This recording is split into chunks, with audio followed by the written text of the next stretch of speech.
मैं कोई लंबी चौड़ी बात नहीं करूँगा, क्योंकि मैं आपके काम खुश करना नहीं चाहता।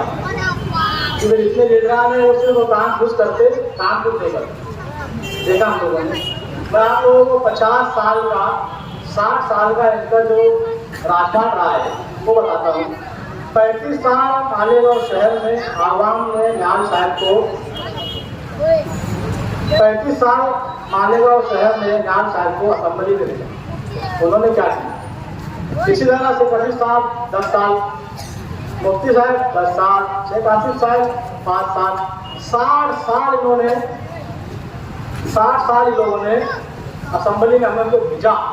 लेकिन इन्होंने शहर के लिए ना कोई तालीम के जराए से कुछ काम किया, ना बुनकरों के लिए किया और ना ही मजदूरों के लिए।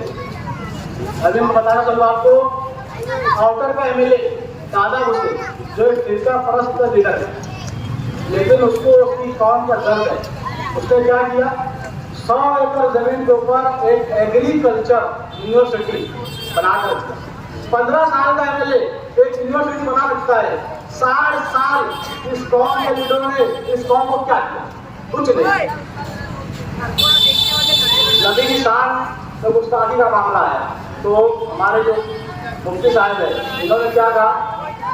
मुफ्ती साहब ने जलसे के अंदर लोगों से हाथ उठवा के एहतजाज दर्ज करवा दिया।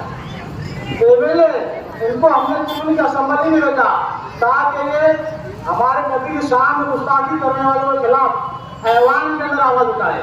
लेकिन क्या किया उन्होंने? फतेह वदान हमदार हो गए। इसी तरह आसिफ साहब ने भी जब एहतजाज दर्ज करवाया, अलग करवाते हैं तो क्या करते? मेमोरेंडम देने जाते हैं, पुलिस स्टेशन में जाएंगे, एक कॉपी देंगे, फोटो खिंचाएंगे, हो गया इनके जाएंगे। एक पुलिस ऑफिसर जो जिला पुलिस स्टेशन के अंदर था, उसने शरद पवार के खिलाफ में कुछ बोल दिया जब ये एनसीपी में थे आसिफ साहब। तो शरद पवार के खिलाफ में कुछ बोला तो इनको इतना गुस्सा आया कि ये अपने जंगू मंगू लेके गांधी जी के पुतले के बाद लड़के लगते लोग। शरद पवार की अहमद इनके पास है, लेकिन ये नदी की शान में गुस्ताखी करने के लिए कुछ नहीं है इनके पास।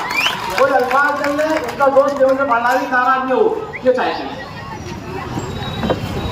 ये लोग पैसा खर्चा करके, हम लोग गरीब लोग हैं और पढ़े लिखे हैं, छोटे हैं, इन लीडरान के सामने हमारी कोई औकात नहीं। ये लोग इतना पैसा खर्चा कर रहे हैं इलेक्शन के अंदर, इन्होंने पूरे पूरे वार देकर 100 रुपए के सवाल हुआ है।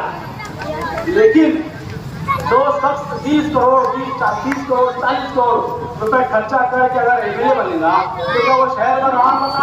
अरे भैया वो तो जैसी एमएलए बनेगा ना तो शिंदे बने या अजीत तारा एमएलए बने, सीएम बने और इनको 100 करोड़ मिल जाएगा। ये 20 करोड़ लगा रहे, 80 करोड़ लगे रहेगा 5 दिन के अंदर इनका। नुमानी नगर के बारे में मैं आपको बताना चलूँ। नुमानी नगर जो है, मैं यहाँ का रहने वाला हूँ। जब मैं यहाँ रहने के लिए आया नुमानी नगर में तो मैं 13 साल का था। आज मैं 48 साल का हूँ। 35 साल से मैं नुमानी नगर को देख रहा हूँ। यहाँ पर उस्मान दलाल साहब है, विनोद दलाल के और शमशेर दलाल के औरंगाबाद के संडाल सामने घर में इन लोगों ने नुमानी नगर को बसाया, इसके अंदर उन्होंने बिकवाया और जो जमीन मालक था उससे नुमानी नगर जो है पूरा इनको लिख कर दिया और इन लोगों ने नोटरी बनाकर नुमानी नगर के अंदर 35 साल लोग रह गए।